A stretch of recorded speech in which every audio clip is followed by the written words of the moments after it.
Alguns textos, por exemplo, como o mundo jaz o maligno, algumas passagens como, por exemplo, aquela onde o tentador, o inimigo de nossas almas, oferece todos os reinos da terra e toda a glória dos reinos da terra a Jesus.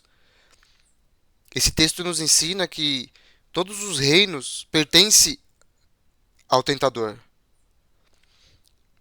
O diabo jamais ofereceria todos os reinos da terra a Jesus se a ele não pertencesse.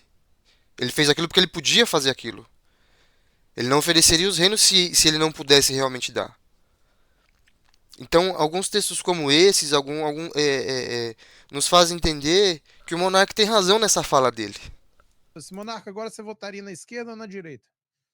Lembrando que se você falar que você vota na esquerda, você pode ir pro Brasil amanhã, hein? Sim, senhor. Não, Verdade. não, eu não votaria na esquerda por esquerda, né? Mas se tiver alguém que se diz de esquerda, mas está falando tudo que eu acho que tem que ser dito, Quem seria essa pessoa hoje?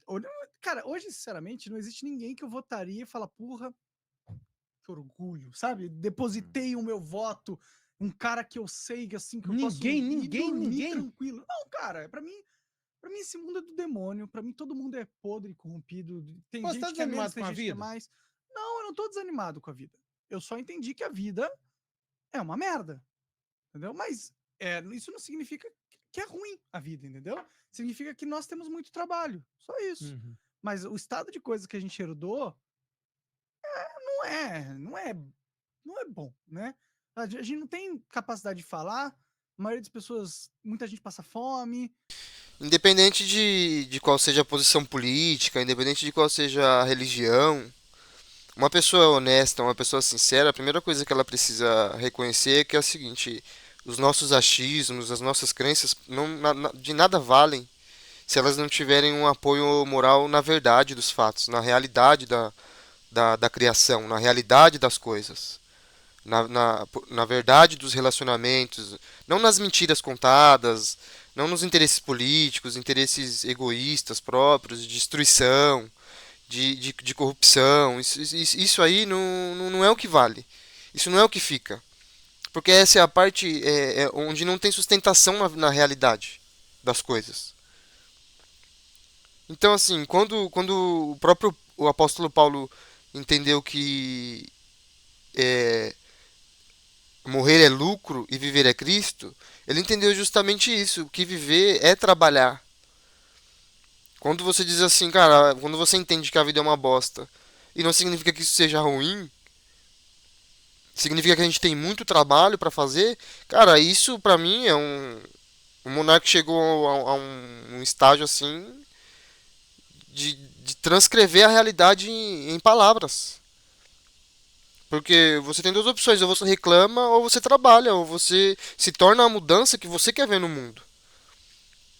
E como está bem claro, esse reino não está sobre o controle de Jesus. Esse reino aqui está sobre o controle do maligno. Enquanto não houver resgate, ainda continuaremos repetindo como Paulo.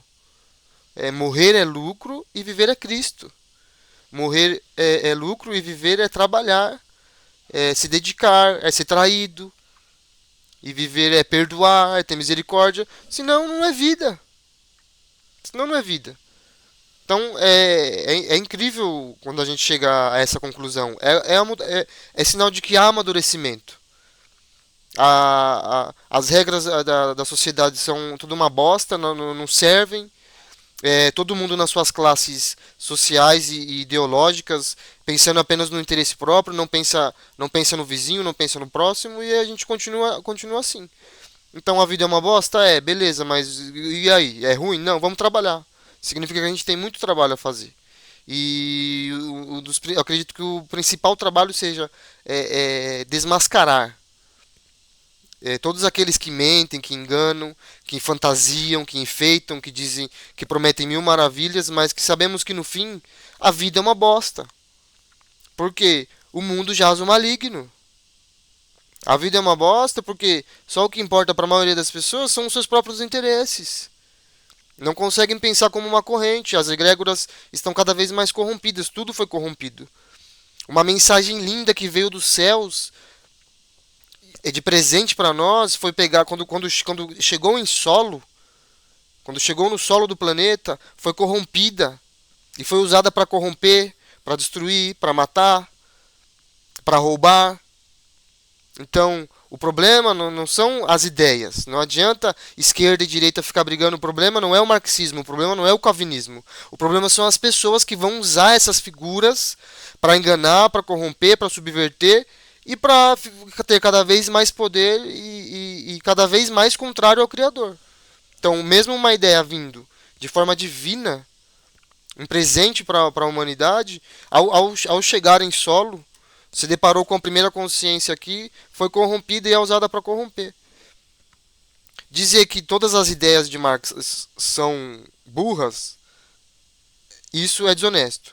Dizer que Calvino não entendia de economia e não entendia que o capitalismo pode funcionar, não tem suas partes boas, o capitalismo, também é incoerente. O problema é que, para conseguirmos nos unir, e né, esquerda e direita, esquecer as ideologias e começarmos a pensar como pessoas, eu consigo usar o que de bom Marx percebeu, eu consigo usar o que de bom Calvino percebeu e tantos outros. Por que ficar preso numa bolha que só está causando destruição e guerra? Porque é interesse dos grandes. Aquele que está o militante, ele não sabe que ele está sendo usado. Alguns talvez até saibam, mas a maioria não sabe. São enganados pelos atores, são enganados pela falsa mídia. Então não adianta. Então não adianta. Mas qual que é a conclusão? Enfim, o mundo jaz o maligno. Isso não é difícil entender.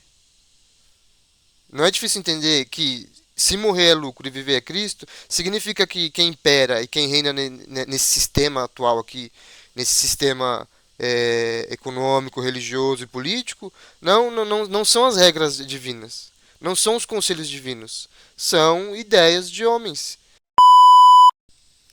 Se ficou até o fim, curte, comenta, compartilha, dá uma olhadinha na nossa playlist. É de graça, é rápido e me ajuda pra caramba. Valeu, pessoal!